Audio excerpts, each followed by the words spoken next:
Un ouragan observé depuis l'espace, la nouvelle vie d'un petit garçon est l'un des oiseaux les plus rares au monde. Bonjour à tous, voici votre concentré d'actualité scientifique pour ce 14 septembre. La différence entre l'homme des cavernes et nous, c'est le résultat de la science. Et ce n'est pas une opinion, c'est de la science. Notre monde n'est pas si moche. Le combat est loin d'être gagné pour les cétacés. Alors que se tient actuellement une réunion de la Commission baleinière internationale au Brésil, des dissensions sont encore apparues entre les pays pro et anti-chasse à la baleine. Une mésentente qui a une nouvelle fois bloqué la création d'un sanctuaire pour les cétacés, menacés dans l'Atlantique Sud.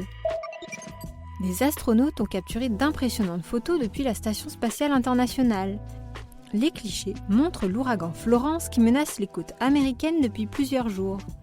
L'œil du phénomène, classé en catégorie 4, apparaît gigantesque, formant de larges nuages tourbillonnants.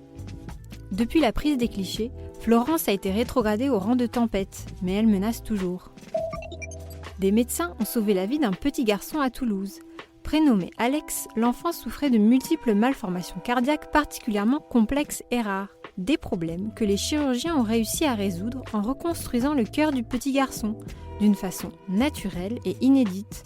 Depuis, l'opération qui a eu lieu en avril dernier et duré 140 heures, Alex est rentré chez lui et arrive à vivre normalement. Le concours Comédie Wildlife Photographie a dévoilé ses finalistes. Cette compétition vise à montrer la faune sauvage sous ses aspects les plus comiques. Et le moins qu'on puisse dire, c'est qu'elle le fait très bien. Entre l'écureuil qui se prend pour Jean-Claude Van Damme et le sourire charmeur d'un éléphant de mer, les 41 clichés finalistes en donnent un merveilleux exemple. À vous maintenant de voter pour votre photo préférée.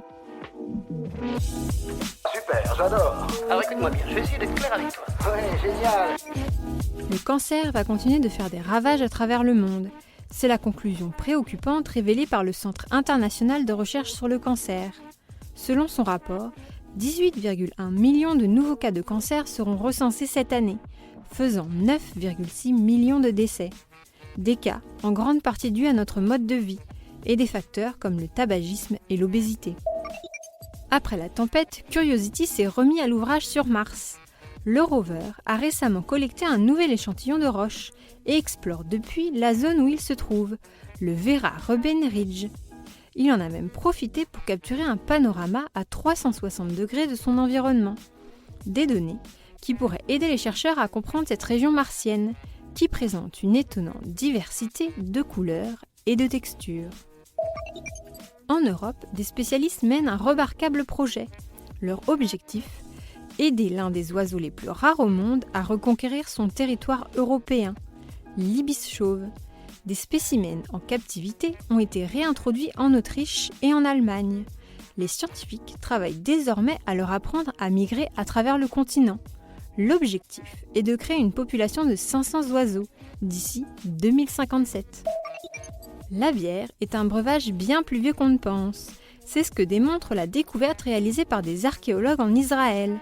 Dans une grotte, ils ont mis au jour des mortiers ayant vraisemblablement servi à fabriquer de la bière à base de céréales. Le tout remonterait à quelques 13 000 ans, soit bien avant le développement de villages sédentaires et d'une culture de céréales. Et voilà, c'est tout pour aujourd'hui. On vous souhaite une bonne journée et on vous dit à demain pour de nouvelles actualités scientifiques. Voilà. Il ne reste plus qu'à vous remercier de votre attention. Au revoir.